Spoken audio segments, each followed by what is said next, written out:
எந்த பக்கம் வந்தாலும் நீங்க என் கொடாரம் தீங்கு என்னை அணுகாது.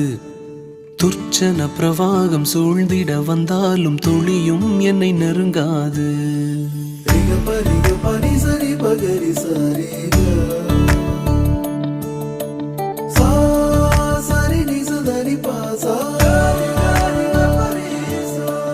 எந்த பக்கம் வந்தாலும் நீங்க என் கொடாரம் தீங்கு என்னை அணுகாது.